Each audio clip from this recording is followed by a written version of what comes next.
ఏ లెక్క ఇచ్చినా బోర్డు మీద చేయాలి. అది టార్గెట్ పెట్టారు. అంటే మేము ఇది ఎందుకు చెప్తున్నామంటే ఇప్పుడు ఒకప్పుడు ఏంటంటే ఏదో నడిచింది, ఇప్పుడు నడవడానికి అంత ఛాన్స్ లేదు. ఉదయం 8:30కి టీచర్ రాగానే అక్కడ ఫోటో దిగాలి. ఇక్కడ ఫోటో దిగకపోతే టీచర్ లేనట్టే. ఒకప్పుడు ఏంటంటే కొంచెం మేనేజ్ చేసుకునే సందర్భాలు ఉన్నాయి కొన్ని స్కూళ్ళల్లో, కానీ ఇప్పుడు ఆ మేనేజ్ చేసుకునే సందర్భాలు లేవు. ఖచ్చితంగా అక్కడ రాగానే ఫస్ట్ ఫోటో దిగాలి. ఫోటో దిగితే రాష్ట్రానికి పోద్ది ఆ ఫోటో. ఒకవేళ దిగకపోతే అరగంటలో మన స్కూల్లో పలానా శ్రీనివాస్ రెడ్డి ఈ రోజు బడికి రాలేదు అని ఎంఈఓ గారి నుంచి ఫోన్ వస్తుంది. అంత కఠిన నియమాలు పెట్టారు. కాబట్టి ఒకప్పుడులాగా ప్రభుత్వ పాఠశాలలు లేవు. ఏదైనా ఒక ఉపాధ్యాయుడి కనుక కొద్దిగా అటు ఇటుగా ఉన్నా చెల్లుబాటు అయ్యే పరిస్థితి లేదు. కాబట్టి దయచేసి మేము ఒకటి కోరుకుంటున్నాం, మాకు ఒక అవకాశం ఇవ్వండి. ఇప్పుడు ఈ సంవత్సరం మీరు ఇంగ్లీష్ టెస్ట్ చేసుకోండి, మీరు ఇంటి దగ్గర చేసుకోండి, లేదా ఇక్కడైనా ఎవరైనా ఒక పిల్లవాడు చేసుకొచ్చి మీకు నచ్చిన పిల్లవాడు, మేము పలానా పిల్లవాడు అని చెప్పాం. ఒక 2 పిల్లలు తప్ప మిగిలిన పిల్లలు ఎవరినైనా చెక్ చేసుకోండి. ఇంగ్లీషు పుస్తకంలో పాఠ్య పుస్తకంలో ఏముందో అది స్పష్టంగా చదవగలుగుతున్నారు. దానికి ప్రధాన కారణం ఏంటంటే టీచర్లు కూడా కాదు, గవర్నమెంట్ రూల్ పెట్టారు. కలెక్టర్ గారు ఒత్తిడి తీసుకొచ్చారు. ప్రతి వారానికి ఒక మీటింగ్ పెట్టారు. కలెక్టర్ గారు మిగిలిన మీటింగ్లను వదిలేశారు. ప్రతి బుధవారం నాడు మీటింగ్ పెట్టి టీచర్లు పిలిచారు. అక్కడ జిల్లాకి పిలిచి వీళ్ళు చదువుతున్నారా లేదా టెస్ట్ చేశారు. మనకి మా ఆల్రౌండ్ డెవలప్మెంట్ లో భాగంగా తరగతికి 2 సమానంగా వచ్చి వాళ్ళ పోటీలో గెలిచారు. అంటే మేము యాక్చువల్ గా సార్ని ముందు సంప్రదించి ఆ 7,000 ఇస్తారు కాబట్టి మీకు ఒక్కొక్కరికి తరగతికి 2 వచ్చారు కాబట్టి 2కి సమానంగా 500 ఇస్తామని చెప్పాను. సారు ఇప్పుడు గెలిచిన వాళ్ళకి ఒక్కొక్కరికి 1000 రూపాయలు లెక్క ఇస్తానన్నారు. ప్రత్యేక ధన్యవాదాలు, అభినందనలు. క్లాస్ కొట్టండమ్మా. ఇది మన పాఠశాలలో ఆల్రౌండ్ డెవలప్మెంట్ ఉంది సార్. ఎందుకంటే శ్రీనివాస్ రెడ్డి గారిని నారాయణపురం నుంచి వాళ్ళని ఇక్కడ తీసుకొచ్చాము. అక్కడ 20 మంది విద్యార్థులు ఉంటే 60 మందిని చేశారు. 10th తర్వాత ఏ కోర్సు చదవాలా, ఏ కోర్సులో వాళ్ళకి భవిష్యత్తు ఉంటుంది అనేది కూడా సార్ దగ్గర చాలా మంది ట్రైనింగ్ తీసుకుంటారు. అట్లే మన స్పోర్ట్స్ స్కూల్లో బిఫోర్ లాస్ట్ ఇయర్ కూడా ఒక విద్యార్థికి హైదరాబాద్ లో సీట్ వచ్చింది, అన్షిక్. ఈ సంవత్సరం కూడా కోట శ్రీనివాస్, వీడికి కోట రవీంద్ర వాళ్ళ అబ్బాయి, వీడికి సీట్ వచ్చింది. అంటే మండలంలో సెలెక్ట్ అయ్యిండు, జిల్లాలో సెలెక్ట్ అయ్యిండు. జిల్లాలో సెలెక్ట్ అయినటువంటి వాళ్ళలో మన మండలం నుంచి 5 ఉన్నారు. 5లో వీడొకరు. అట్లే స్టేట్ లో ఎగ్జామ్ ఉంది, ఫిజికల్ టెస్ట్ ఉంటుంది, 8 ఈవెంట్స్ ఉంటాయి. ఆ ఈవెంట్స్ లో మేము కూడా బాల్ ఉంటుంది, అవి కూడా ఎవరి దగ్గర లేకపోతే మేము తీసుకొచ్చినాం.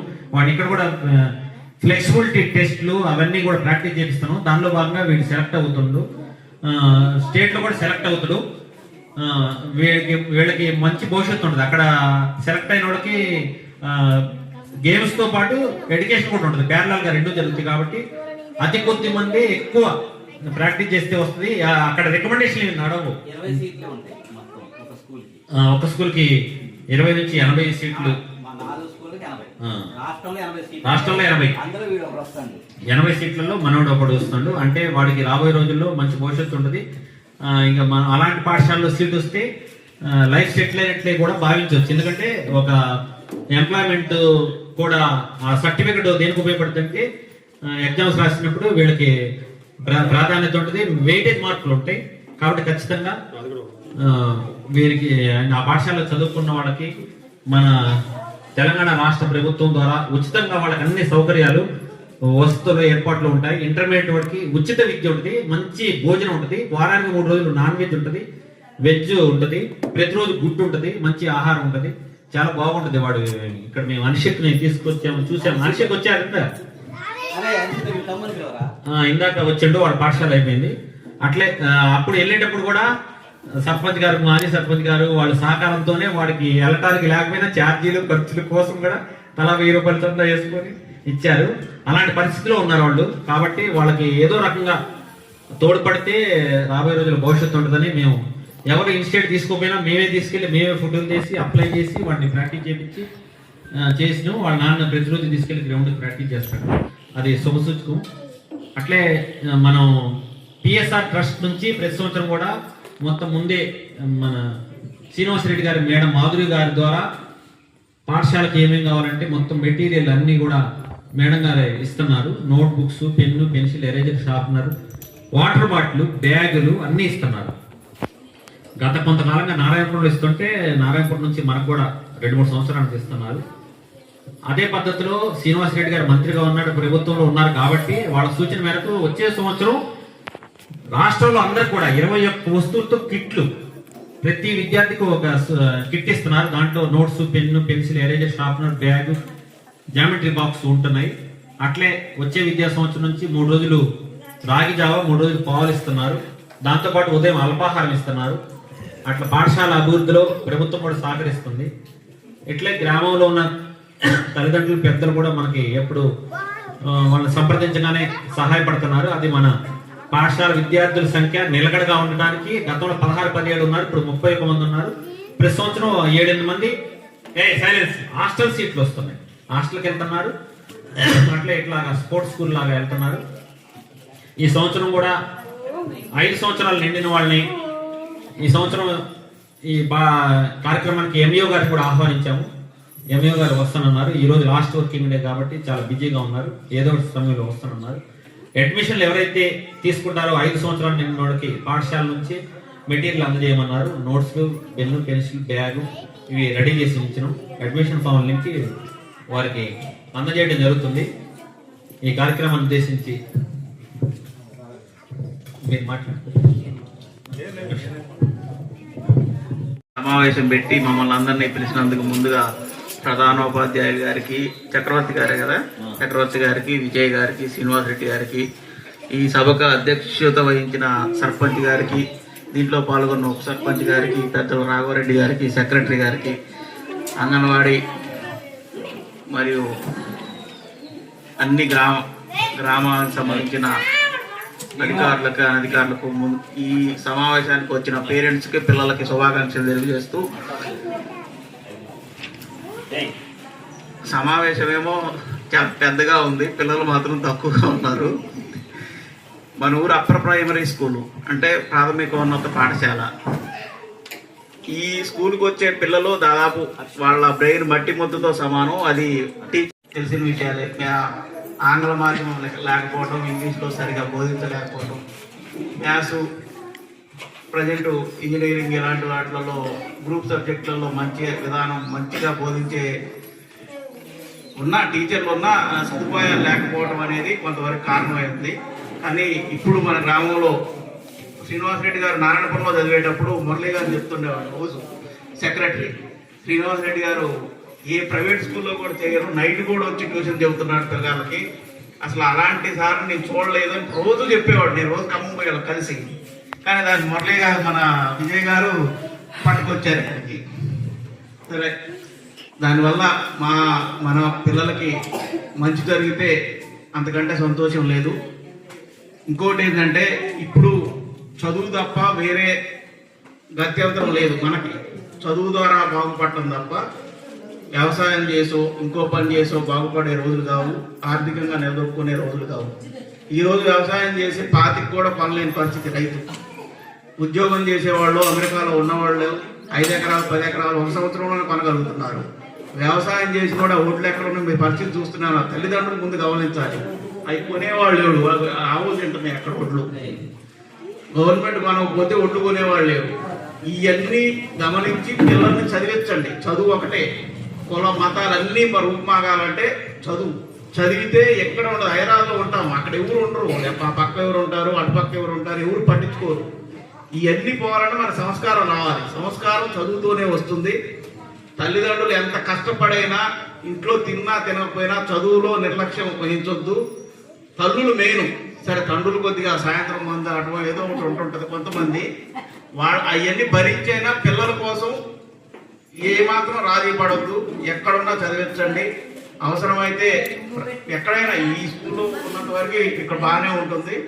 లేదు బాగాలేదనుకుంటే ఇంకా ప్రైవేట్ స్కూల్కి అయినా పోండి. కానీ చదువు ఇప్పుడే సర్పంచ్ గారు చెప్పారు, మాజీ సర్పంచ్ గారు, చదువు లేకపోతే ఏమీ లేదని. నేను ఏదో డబ్బులు ఏదైనా అమ్మోయినంత పెద్దోడు అనుకుంటున్నారు. నేను చదువుకునేటప్పుడు 10 రూపాయలు ఫీజు కట్టడానికి ఆ పేరు మంచ పోయి 10 రోజులు తిరగాల్సి వచ్చేది ఆ 10 రూపాయల అప్పు కోసం. అట్లా కష్టపడి పైకి వచ్చిన వాళ్ళు మీరు కూడా కష్టపడి వస్తే మీరు ఏదైనా సాధించవచ్చు. ఎప్పటికీ చదువు గురించి ఆలోచించండి. మీకు టైం వచ్చే టైం ఉంది, మీరు చేయాల్సిన పనులు లేవు. అది ఆలోచించిన వాళ్ళు బాగుపడతారు, లేదంటే ఎక్కడికి వెళ్ళి అక్కడ పోతారు. Thank you sir. ఒక వాక్యంలోనే సార్ చెప్పారు చూసారా, నర్సిరెడ్డి గారు చాలా విశ్లేషణగా మాట్లాడారు. సార్ ఒకటే మాట, ఇక చదువు లేకపోతే ఏమీ లేనట్టే. ఇక మీ తల్లిదండ్రులు పాపం మమ్మల్ని నమ్మి పంపిస్తున్నారు, మేమేదో చెప్తున్నామని. అని మేమేం చెప్తున్నాం, మీకేమవుతుంది అనేది అది మీకే తెలియాలి. ఇక మీరు చదువుకుంటే బాగుపడతారు, లేకపోతే లేదు. ఇక ఇప్పుడు వెళ్ళినా కానీ మా కోసం వెయిటింగ్ అనేది ఉండదు మాకు. అంటే అది జెన్యున్ కేసు అయి ఉంటుంది, పిల్లల కోసం పాఠశాల కోసం అయింది. మా మండల పాఠశాల అన్నింటి అభివృద్ధిలో మేడం గారి పాత్ర ఉంది. గత సంవత్సరం 4 పాఠశాలలు ఓపెన్ చేయించారు, మూతపడి 4 పాఠశాలని. మీకు తెలియని విషయం, మండలం ఏ మండలంలో చేయాల ఒక్కొక్క పాఠశాలకి 2 లక్షల రూపాయలు వచ్చినాయి. ఆ పాఠశాలలో ఒక్కడున్నా విద్యార్థి ఇద్దరున్నా మూతపడి పాఠశాల పునరుజ్జీవనం కల్పించారు కాబట్టి ఒక్కొక్క పాఠశాలకి 2 లక్షల రూపాయలు వచ్చినాయి. మన మండలానికి 8 లక్షల రూపాయలు వచ్చినాయి. అట్లాంటి వినూత్నమైన కార్యక్రమాలు తీసుకోవడం కానీ, కలెక్టర్ గారు ప్రవేశపెట్టినట్టు ECR every child read program లో మన మండలానికి 4 పేజీలు వచ్చినాయి, మొన్న రీసెంట్ గా ఇచ్చారు. అట్లా ప్రతి దాంట్లో మేడం గారి పాత్ర ఉంది. గ్రామస్తులు, తల్లిదండ్రులు, పెద్దలు ఇంతమంది మీకోసం వెయిట్ చేసాము గంట నుంచి. ఎందుకంటే మీరు వస్తే మీ అమూల్యమైనటువంటి సందేశం ఇస్తే పిల్లల భవిష్యత్తుకి ఉపయోగపడుతుందని అట్లే బడిపాట కూడా మొదలు పెట్టుకున్నాం. వచ్చే విద్యా సంవత్సరం నుంచి 3 రోజులు పాలు, 3 రోజులు రాగి జావా, ప్రతిరోజు అల్పాహారం, అట్లే 21 వస్తువులతో కిట్లు ఇస్తుందని ప్రచారం రూపంలో అది పాంప్లెట్ కొట్టించాం. దాంట్లో భాగంగా ఫ్లెక్సీ కూడా కొట్టించాం. మేము బడిబాటలో భాగంగా తిరుగుతాము, డెవలప్ చేస్తాం. కానీ మాకు ఉపాధ్యాయులు 6 ఉండాల్సిన 3 ఉన్నాం, 2 రిటైర్ అయిపోయారు. మాకు ఆ పోస్టులు ఇప్పించాలి. 7 తరగతులు ఉన్నాయి. గత సంవత్సరం కూడా 16 అడ్మిషన్లు వచ్చినాయి. 16 అడ్మిషన్లు వచ్చి మళ్ళీ 10 అడ్మిషన్లు వెళ్ళిపోయినాయి. 6th, 7th teacher school assistant లేకపోవడం వల్ల వెళ్ళిపోయినాయి. అవి కొంచెం సహకారం ఇస్తే మేము ఇటు నుంచి సహకారం తీసుకొని డెవలప్ చేసుకుంటాం. మీ అమూల్యమైన సందేశాన్ని ఇచ్చి మా పాఠశాల అభివృద్ధిలో తోడ్పడాలి. ఓకే. మీరున్న పెద్దలు, సర్పంచ్, ఉప సర్పంచ్ గారు, ఎంపీటీసీ గారు, తల్లిదండ్రులు, నా చిన్నారి విద్యార్థులకు నా హృదయపూర్వక నమస్కారాలు. ఇవాళ చాలా హెక్టిక్ ఉండే, నాకు తెలుసు రాకపోతే ఊరుకోరని ఒక కొంచెం చిన్న భయం కూడా ఉండే. సార్ రాకపోతే ఊరుకోరు, మా బడికి రావాల్సిందే అంటారు. ఎట్లయినా వెళ్ళాలని ప్లాన్ చేసుకున్నా. చాలా పనులు చేసుకుంటూ వచ్చి మధ్యలో ఇంకా సంతకాలు ఉన్నాయి వదిలేసి మరీ వచ్చాను. ఎందుకంటే పిల్లలకి భోజనం చేసే టైం అవుతుంది, పెద్దవారందరూ నా కోసం వెయిట్ చేస్తున్నారని వచ్చాను. నా ఆలస్యానికి మన్నించండి. నేను ఎప్పుడు వచ్చినా పిల్లల దగ్గర ఒక కథ చెప్తుంటాను. ఎక్కువ సమయం తీసుకోను, చాలాసేపు మాట్లాడుతుంది అనుకోమాకండి. చిన్న కథ చెప్తాను. ఇందాక ఎవరు చెప్తున్నారు, కుందేలు కథ చెప్పేవాడిని. ఈసారి ఒక అబ్బాయి కథ చెప్తాను, ఒక చిన్న అబ్బాయి కథ చెప్తాను. ఒక చిన్న అబ్బాయి ఉన్నాడంట, ఒక పెద్ద ఫారిన్ కంట్రీలో, అది కూడా ఇండియాలో కాదు, ఫారిన్ కంట్రీలో. వాళ్ళకి అమ్మ లేడంట, నాన్న లేడంట. ఒకరోజు ఆ పేవ్మెంట్ మీద పడుకున్న, పేవ్మెంట్ ఫుట్పాత్ అంటారు కదా, మనుషులు నడిచే, పాదాచారి నడిచే దాని మీద పడుకొని ఉన్నాడంట. పడుకొని ఉంటే ఒక మంచి పెద్ద కారు, పడవ లాంటి కారు ఇలా వెళ్తూ, అంతకు ముందు రోజు పడిన వర్షము, అక్కడ నీళ్లు ఆగితే దాని మీద నుంచి వచ్చి ఇలా పడిపోయి, ఆ అబ్బాయికి ఉన్నదే ఒక నిక్కరు, ఇంకొక నిక్కరు, ఒక ప్లేటు, తినే ప్లేటు మాత్రం ఆ సంచిలో ఉంది. ఒక 2 నిక్కర్లు, ఒకటి వేసుకున్నాడు, ఒకటి అందులో ఉంది. ఆయన ఏరుకుంటాడంట, పేపర్లు ఏరుకుంటాడంట, చిత్తి పేపర్లు, వేస్టేజ్ పేపర్లు ఉంటాయి కదా, అవి కొన్ని ఉన్నాయంట. మొత్తం వాటి మీద ఇలా పడ్డాయంట. ఆ కారు మీద నుంచి వచ్చిన నీళ్ళు ఇలా పడి మొత్తం తడిచిపోయాడంట. రాత్రంతా అసలే వర్షానికి, ఆ చలికి తట్టుకోలేక సగం ఆచ్ఛాదనతోటి, అంటే సగం ఆచ్ఛాదన అంటే షర్ట్ లేదు, ఒక నిక్కర్ ఒకటే ఉంది. తల్లి లేదు, తండ్రి లేదు, ఎవరు ఆదరించేవాళ్ళు లేరు, తనకి షెల్టర్ ఇచ్చేవాళ్ళు లేరు. ఒక బస్ స్టాప్ దగ్గర ఉన్న ఆ పిల్లాడి మీద, రాత్రంతా చలితో ఉన్న పిల్లాడి మీద మళ్ళీ నీళ్ళు పడి, ఆ ఉన్న ఫ్రస్ట్రేషన్ని, ఆ కోపాన్ని చూపించడం కోసం దగ్గరే ఉన్న ఒక రాయి తీసుకొని వెళ్ళి కారు మీద కొట్టాడంట. కొడితే వెనక అద్దం పగిలిపోతే వచ్చి చాలా బూతులు తిప్పేసిండట. ఫౌల్ లాంగ్వేజ్, ఫిల్తీ లాంగ్వేజ్ వాడాడంట. మనం వాడుతుంటాం కదా, మనం బాగా కోపం వచ్చినప్పుడు భాష వాడుతుంటాం కదా పల్లెటూరులో. దాన్ని అవి ఇంగ్లీష్లో కూడా ఉంటాయి, ఏ భాషలోనైనా ఉంటాయి. ఇంగ్లీష్లో పిచ్చి పిచ్చిగా తిట్టేసరికి కోపం వచ్చి చెంప మీద చెల్లులు కొట్టి ఆ ఉన్న ఒక్క జత ప్యాంటు ఆ చొక్కా కూడా చింపి అవతల పడేసి వెళ్ళిపోయాడు. వెళ్ళిపోయేసరికి బాగా బాధేసిందంట. వినాలి, ఎవరో మాట్లాడుతున్నారు, చిన్న కథే, బాగా బాధేసిందంట. ఏం చేయాలి ఇప్పుడు అని ఆలోచించుకున్నాడంట. ఆ రోజు మొత్తం అన్నం తినలేదంట, అటు ఇటు చూశాడంట. ఏం చేయాలి, ఎలా చేయాలి, నేను కూడా ఇలాంటి కారు కొనుక్కోవాలి, నేను కారులో తిరగాలి.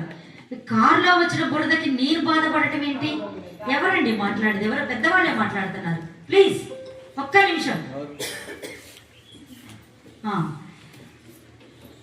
నేను ఇట్లాంటి కారులో తిరగాలి, ఈయన నన్ను ఇంత ఫౌల్ లాంగ్వేజ్ వాడాడు, ఎవరో తెలియదు, మా అమ్మ తెలియదు, మా నాన్న తెలియకపోయినా కానీ నాకు కోపం వచ్చింది అనుకొని అలా కూర్చొని ఆలోచిస్తున్నాడంట. అంతకుముందు ఏం చేసేవాడంట, ఒక పూట మాత్రమే చిత్తు కాగితాలు కానీ పాడైపోయిన వస్తువులు కానీ వెళ్ళి ఏరుకొని వాటిని తీసుకొచ్చి ఆ చిత్తు కాగితాల షాప్లో అవి మనం అమ్ముతాం కదండి, పాడైపోయిన వస్తువులు ఉంటుంది కదా ఒక అడ్డ, అక్కడ అమ్మితే ఆయన ఒక అరటిపండు ఇచ్చేవాడంట, ఒక ఏదైనా $50 $1 ఇచ్చేవాడంట.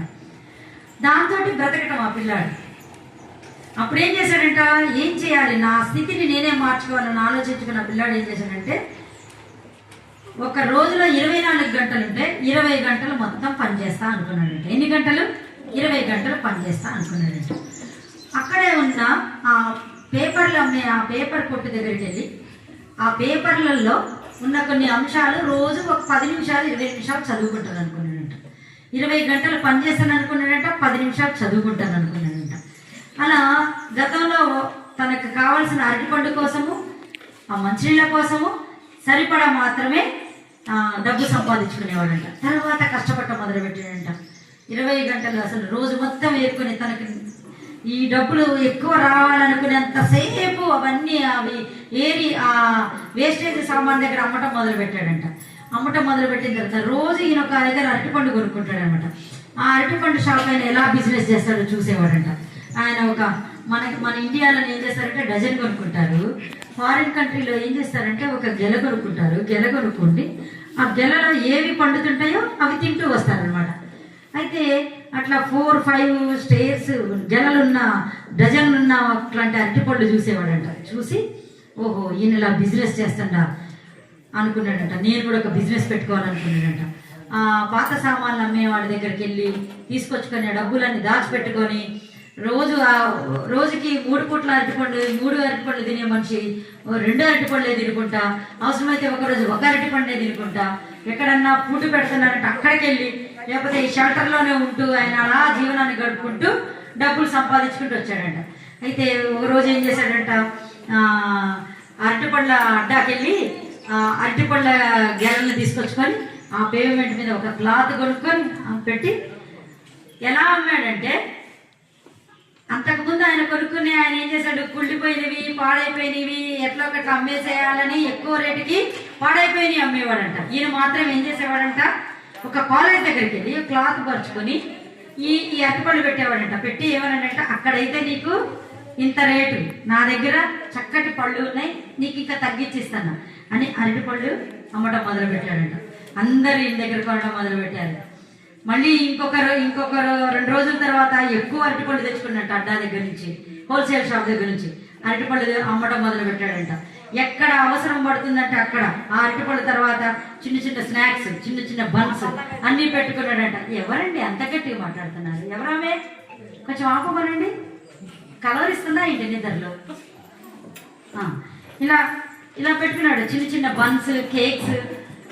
ఇమీడియట్గా కొనుక్కొని తినగలిగే స్టూడెంట్స్, కాలేజ్ స్టూడెంట్స్, లెక్చరర్స్, అందుబాటులో ఫుడ్ లేని వాళ్ళు ఇమీడియట్గా తినగలిగేవన్నీ నెమ్మదిగా పెట్టుకున్నాడంట.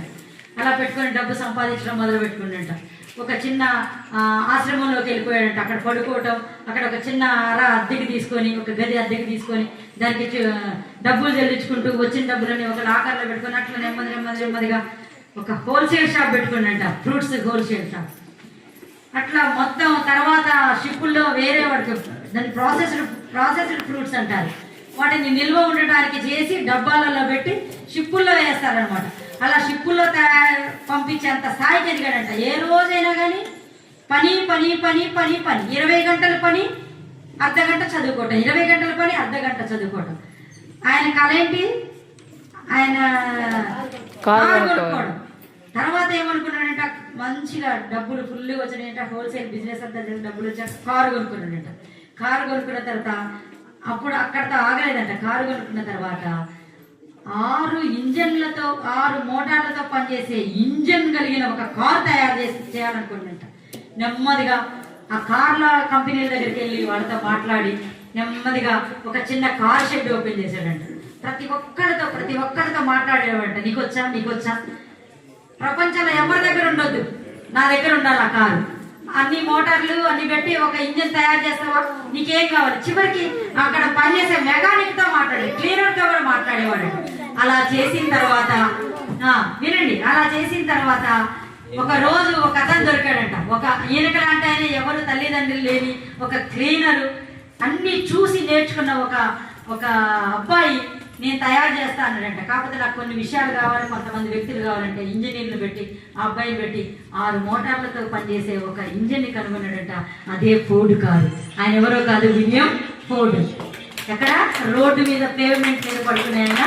నేను అందులో ఒకటి చెప్పా, 20 గంటలు కష్టపడ్డాడు, అర్ధగంట చదువుకున్నాడంట. అట్లా చదువు కూడా అవసరమని అర్థం చేసుకున్న తర్వాత ఒక హోల్సేల్ బిజినెస్ లోకి వచ్చాక పని చేయటం తక్కువ చేసి చదవటం మొదలు పెట్టుకున్నాడంట. ఇలాంటి సిచ్యుయేషన్లో ఒక పేమెంట్ మీద ఒక అనాథగా పడుకున్న ఒక మనిషి ప్రపంచంలోనే అన్ని సదుపాయాలున్న మొట్టమొదటి కారు తయారు చేశాడు. అదే ఫోర్డ్ కారు. ఆయన పేరు విలియం ఫోర్డ్. ఏ ఆసరా లేని ఒక మనిషి ఒక అవమానానికి గురై జీవితంలో జరిగిన సంఘటనకి తన జీవితాన్ని మార్చుకొని ఇప్పటికీ ఫోర్డ్ కార్ అంటే మాటలు కాదు, ఫోర్డ్ కారు యొక్క ఆ ఫీచర్సే వేరుంటాయి. ఒక కార్ల కంపెనీ పెట్టి కార్లలో నచ్చిన కార్లో తిరిగే స్థాయికి వచ్చాడు. మరి మీకు ఇలాంటి గొప్ప గొప్పోళ్ళు సహకరించే దాతలు ఉన్నారు, చదువు చెప్పే ఉపాధ్యాయులు ఉన్నారు. ఎప్పుడో కట్టించిన ఈ బిల్డింగ్ ఉంది.